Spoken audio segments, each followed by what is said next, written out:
तो class 11th में जो चैप्टर रिमूव हुए हैं और जो टॉपिक रिमूव हुए हैं वो मैं आपको बताऊंगा आपकी एनसीईआरटी बुक को फॉलो करते हुए। तो चैप्टर 1 में जो हमारा रिमूव हुआ है वो रिमूव हुआ है डिफरेंस ऑफ सेट्स और complement of set and properties of complement. मतलब जो सेट्स का डिफरेंस है a minus B B minus A, इस टाइप के जो डिफरेंस है ना, वो वाली चीज़ें आपको नहीं पढ़नी है, ठीक है।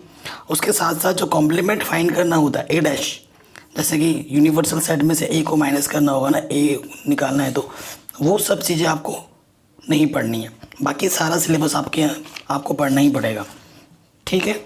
और जो प्रॉपर्टीज़ हैं आपकी, प्रॉपर्टीज़ ऑफ कॉम्प्लीमेंट वाली, वो आपको नहीं पढ़नी है, जिसमें ए डैश वाली जो प्रॉपर्टीज़ आती है ना, जैसे कि ए डैश का डैश, इस टाइप के जो भी प्रॉब्लम है आपको वो नहीं करना है। तो ये चीज़ आपको चैप्टर 1 में नहीं पढ़नी है। अगर आ जाते हैं चैप्टर 2 में, चैप्टर 2 में देखो ज़्यादा कुछ नहीं हटा है, सिर्फ क्या हटा है, जो फंक्शंस होते हैं ना, फंक्शन का देखो सम, डिफरेंस, प्रोडक्ट एंड क्वोशंट का मतलब डिवाइड। तो अगर मैं बात करूँ चैप्टर नंबर 2 में, तो हमें सब कुछ पढ़ना है, सब कुछ पढ़ना है। सिर्फ क्या नहीं पढ़ना है, एफ इंटू जी, एफ अपॉन जी, एफ प्लस जी, ये सब नहीं पढ़ना है हमें। तो मेरे को क्वेश्चन दिखने को अभी यहाँ मिल नहीं रहा है, ढूंढना पड़ेगा। सो अगर मैं बताऊँ तो कहाँ पर, ये जैसे ये क्वेश्चन नंबर 7 है, यहाँ पर फंक्शन एफ प्लस जी है, एफ माइनस जी है, एफ अपॉन जी है, ये नहीं है, बाकी सारा चीज़ है चैप्टर नंबर 2 में। तो चैप्टर नंबर 2 हमें पूरा ही पढ़ना है, इसमें कुछ अब छोड़ नहीं सकते। चैप्टर 3 में आ जाओ, ट्रिग्नोमेट्रिक फंक्शन। ट्रिग्नोमेट्रिक फंक्शन में क्या बोल रहे हैं, general solution of trigonometric equation. ये जो हमारा एक्सरसाइज 3.4 है ना, वो हट गया है, बाकी सब कुछ पढ़ना है आपको, लेकिन एक्सरसाइज जो 3.4 है जनरल इक्वेशन वाला, वो हट गया है, ठीक है। ये देखिए ये वाला, ठीक है, ये एक्सरसाइज 3.4 ये हट गया है, तो इसे हमें फ़िलहाल के लिए नहीं पढ़ना है। और इससे रिलेटेड अगर आपको मिसलेनियस में भी मिलता है तो आपको नहीं पढ़ना है। Chapter number 4 principle of mathematical induction, ये पूरा हट गया है, इसको तो पढ़ना ही नहीं है, ये सिलेबस से ऑलरेडी पूरा हट गया है, ठीक है। चैप्टर नंबर 4 आपको बिल्कुल नहीं पढ़ना है। फिर आते हैं चैप्टर नंबर 5 में, इस पर क्या पढ़ना है क्या नहीं पढ़ना है वो मैं आपको बताता हूँ। सो चैप्टर 5 में देखो, जो पोलर रिप्रेजेंटेशन है कॉम्प्लेक्स नंबर का, वो हट गया है, और square root of a complex number वो भी हट गए हैं। यानी कि मैं आपको बताऊँ तो polar form of complex number बताता हूँ। तो चैप्टर एक्सरसाइज 5.1 तो पूरा करना है आपको, पोलर फॉर्म। ये 5.3 ये आपका सिलेबस से पूरा हट गया है, इसे आपको नहीं पढ़ना है, ठीक है। और ये पोलर फॉर्म, ये भी हट गया है, ठीक है। तो ये चीज़ आपको नहीं पढ़ना है, बाकी सब पढ़ना है आपको। चैप्टर नंबर 6, ये इसमें से कुछ भी हटा नहीं है, ये आपको पूरा पढ़ना है, क्योंकि ये इजी चैप्टर है, ठीक है, ये आपको पूरा पढ़ना है। फिर आगे बढ़ते हैं, डेरिवेशन फॉर्मूला। अगर आप परमुटेशन और कॉम्बिनेशन की बात करें तो परमुटेशन और कॉम्बिनेशन में सब है, बट जो एनपीआर और जो एनसीआर होता है ना, वो हमें नहीं, उसका जो फार्मूला होता है, डेरिवेशन होता है, फार्मूला को प्रूव करना, वो हटा है। यानी कि मतलब सब चीज़ें हैं, एनपीआर एनसीआर का डेरिवेटिव नहीं करना, बट उनका प्रॉब्लम हमें ज़रूर करना है।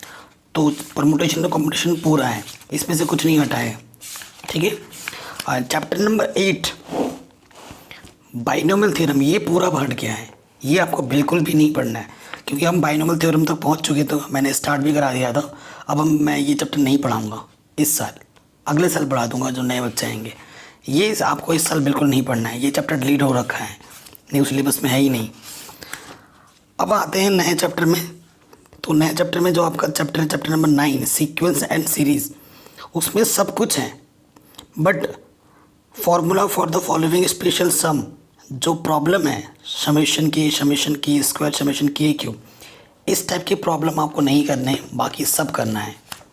अगर आपको कभी दिखे इस टाइप की प्रॉब्लम तो उसको आपको नहीं करना है, बाकी सबको करना है, ठीक है।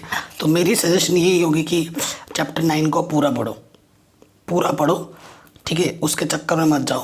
तो चैप्टर 9 आपको पूरा पढ़ना चाहिए मेरे अकॉर्डिंग, ठीक है। चैप्टर नंबर जो 10 है, ठीक है। यहाँ पर स्ट्रेट लाइन है, इसमें क्या हटा है, shifting of origin, equation of family passing through the, ये 2 लाइन्स, ये 2 टॉपिक हटे हैं। बट मैं अपना पॉइंट रखूँगा कि आपको इस सिलेबस पे नहीं जाना है कि हट रहा है नहीं हट रहा है, आपको चीज़ें सीखनी भी हैं, ये आपको ज़रूरी है। तो स्ट्रेट लाइन पूरी पढ़ो, कॉनिक सेक्शन भी पूरी पढ़ो, ज़्यादा टफ नहीं है, बड़ा आसान चैप्टर है। सो मेरे अकॉर्डिंग स्ट्रेट लाइन और कॉनिक सेक्शन आपको पूरा पढ़ना चाहिए, ठीक है। और हालांकि ये टॉपिक्स हटे हैं, बट इन टॉपिक्स को आप नेगलेक्ट मारो, इसको आपको पूरा पढ़ना ही चाहिए, ठीक है। इसको हम पूरा पढ़ेंगे।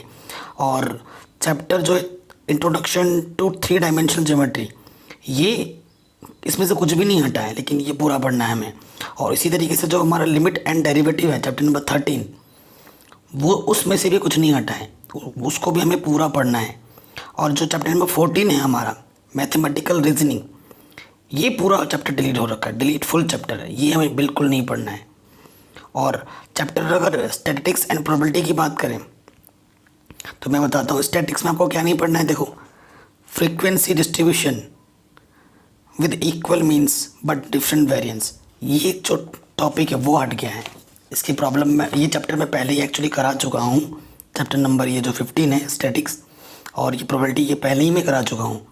और प्रोबेबिलिटी में आपको ये नहीं पढ़ना है, set theoretic probability connections with other theories with earlier classes, ये कुछ फालतू के टॉपिक्स थे जिनको हमें नहीं पढ़ना है, ज़्यादा जो यूज़फुल नहीं है, इसीलिए इनको हटाए गए हैं, ठीक है।